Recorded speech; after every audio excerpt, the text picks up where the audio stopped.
Assalamualaikum warahmatullahi wabarakatuh. Perkenalkan, nama saya Muhammad Firman Ferdiawan. Pada kesempatan kali ini saya akan membahas terkait pengelolaan jerami padi sebagai adsorben guna mengurangi cemaran limbah pewarna tekstil yang ada pada lingkungan sekitar kita. Berikutnya kita akan uji slide berikutnya untuk pemahaman lebih lanjut, yang dimana kita akan membahas terkait pengertian jerami. Kenapa sih saya di sini kok memilih jerami? Karena jerami sendiri merupakan limbah pertanian terbesar serta belum sepenuhnya dimanfaatkan karena adanya faktor teknis dan ekonomis. Pada sebagian petani, jerami sering digunakan sebagai mulsa pada saat menanam palawija. Hanya sebagian kecil petani menggunakan jerami sebagai pakan ternak alternatif di kala musim kering karena sulitnya mendapat hijauan. Di lain pihak, jerami sebagai limbah pertanian sering menjadi permasalahan bagi petani, sehingga sering dibakar untuk mengatasi masalah tersebut. Menurut Badan Pusat Statistik, produksi padi nasional mencapai 71,29 juta ton per tahun pada tahun 2015. Sedangkan produksi jerami padi dapat mencapai 5-8 ton per hektar per panen dengan jumlah rendemen biji padi 8-10 ton. Itu pun bervariasi tergantung pada lokasi dan jenis varietas tanaman padi yang digunakan. Berikutnya kita akan membahas peluang dan potensi limbah jerami padi. Di mana peluang dan potensi pengelolaan limbah jerami padi sendiri ada 3 macam produk yang berbahan dasar dari limbah jerami, yaitu yang pertama silase, kompos, dan adsorben, yang dimana dari setiap produk ini memiliki kelemahan dan kekurangannya masing-masing. Di sini saya akan mencoba membreakdown satu persatu dan kenapa alasan saya memilih adsorben untuk dijadikan produk dari pengelolaan limbah jerami padi ini. Yang pertama adalah silase. Silase merupakan produk pengelolaan dari jerami padi yang digunakan sebagai pakan ternak di saat ketersediaan maupun tidak adanya pakan hijau ternak yang dipengaruhi oleh faktor musim. Keunggulan yang kedua adalah banyaknya ketersediaan jerami yang dihasilkan di saat musim panen padi yang akan memudahkan si peternak tersebut untuk mengambil bahan baku silase. Namun adapun faktor kelemahan silase ini, hal ini yang mendasari saya untuk tidak menggunakan limbah jerami padi sebagai silase. Yang pertama adalah penggunaan jerami secara langsung atau sebagai pakan tunggal tidak dapat memenuhi pasokan nutrisi yang dibutuhkan hewan ternak tersebut. Dan yang kedua adalah kandungan protein kasar, yang dimana itu tidak mencukupi komposisi nutrisi si hewan ternak tersebut,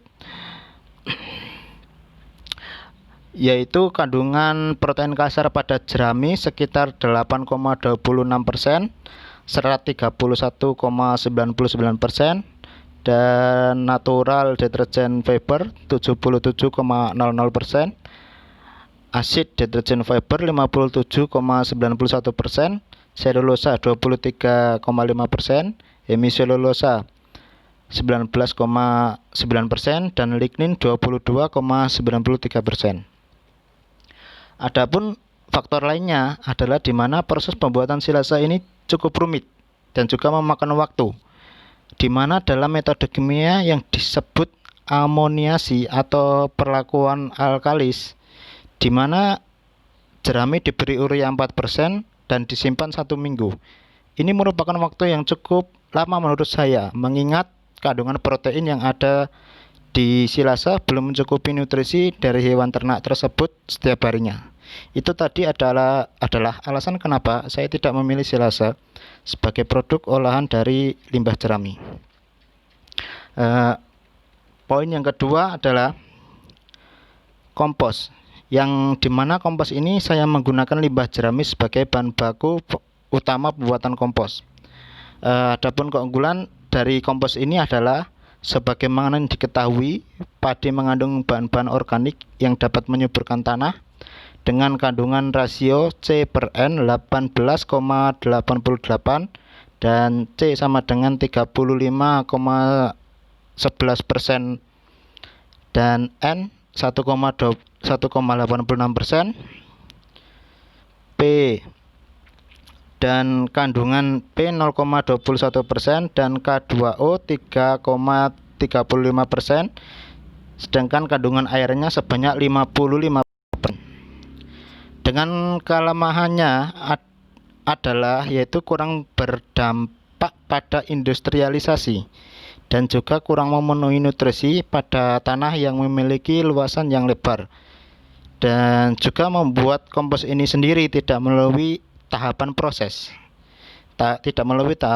apapun, dikarenakan hanya meletakkan jerami pada tanah yang mau dikompos saja. Karena dalam tahapan proses pembuatan kompos ialah fermentasi, yaitu di mana fermentasi dibantu oleh mikroorganisme, salah satunya mikroorganisme lignoselulotik dari kelompok bakteri dan fungi, sangat berperan dalam proses fermentasi padi menjadi kompos, dan mikroba lignoselulotik tersebut dimanfaatkan sebagai starter inokulasi kompos karena memiliki kemampuan untuk menghasilkan enzim laktase atau selulase maupun silase yang secara berturut-turut mampu menghidrolisis senyawa lignin, selulosa maupun hemiselulosa yang banyak terkandung dalam jerami padi. Selanjutnya adalah poin ketiga, yang dimana selanjutnya adalah adsorben yang akan saya gunakan sebagai produk utama dari pengelolaan limbah jerami saya.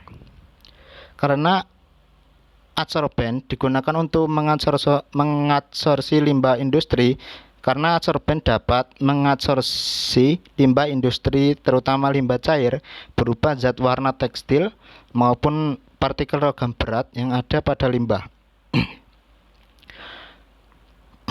Ini menjadi alasan saya mengelola limbah jerami sebagai adsorben, karena mampu bermanfaat dalam mengadsorsi cemaran limbah cair berwarna tekstil. Selain keunggulan tadi, adapun keunggulan lain yang didapatkan dari adsorben itu sendiri, yaitu dapat mengurangi cemaran limbah zat berwarna, teknologi yang digunakan mudah diaplikasikan, memiliki dampak baik terhadap lingkungan jika terrealisasi. Itu sedikit alasan dari saya kenapa saya tidak memilih kompos, silase, dan kenapa saya memilih adsorben.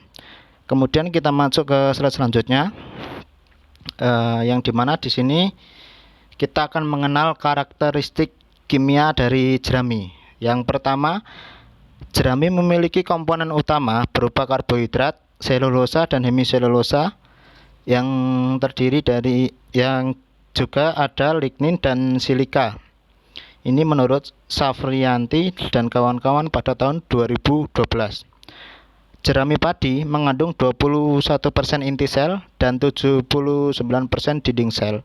Berdasarkan berat kering, dari 79% berat kering ini terdiri dari 26% hemiselulose, 33% selulosa, dan 7% lignin, dan silika 13%. Itu menurut Samsu 2016. Dan juga jerami ini tinggi karbon sebesar 35,11%. Kemudian kita akan membahas terkait karakter fisik jerami, yang dimana karakter fisik atau luaran dari jerami ini sendiri memiliki warna kuning coklatan, tekstur agak kering, dan layu. Selanjutnya kita masuk ke alasan kenapa jerami saya gunakan sebagai adsorben.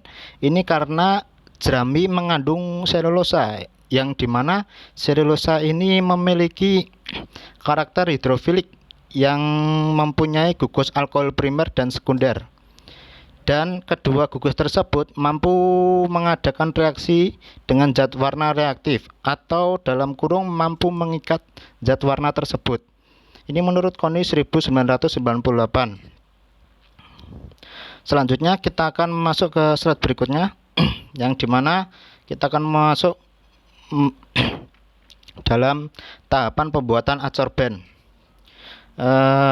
Ada beberapa tahapan di sini, yaitu yang pertama pembersihan jerami, pengeringan, pencacahan atau penggilingan, pembakaran, dan pengayakan.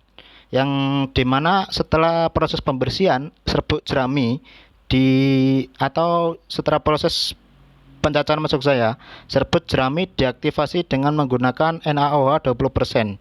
Dilakukan dengan cara melendam ke dalam larutan selama 30 menit. Kemudian cara mengaktifasi dari adsorben, jerami yang telah diaktifasi kemudian dicuci bersih sampai NaOH yang menempel pada jerami hilang. Pencucian dilakukan dengan menggunakan air garam dan kemudian dilakukan dengan aquades. Jerami yang telah dicuci dan bebas dari NaOH kemudian dikeringkan. Kemudian dikeringkan di udara terbuka selama kurang lebih seharian untuk memastikan kadar air pada si jerami tadi hilang. Setelah itu dilakukan proses pembakaran, di mana jerami ini dibakar, kemudian namun tidak sampai berupa abu, maksud saya, hanya berupa arang yang belum hancur. Kemudian untuk pengukurannya sendiri saya menggunakan pengukuran fotometri. Yang dimaksud adalah yang dimana adsorben ini sesudah diaktifasi. Dilakukan pengukuran yang dimana saya dilakukan pengukuran spektrometri sebelum dan sesudah dilakukan adsorbansi pada sampel cairan pewarna yang digunakan. Yang dimana cairan pewarna ini saya mengambil dari cairan pewarna limbah tekstil yang saya sebutkan pada judul yang pertama tadi. Selanjutnya adalah daftar pustaka. Saya mengutip dari KONI DO 1900. Saya mengutip dari KONI 1998. Adsorption Design for Wastewater Treatment, Lewis Publisher, USA.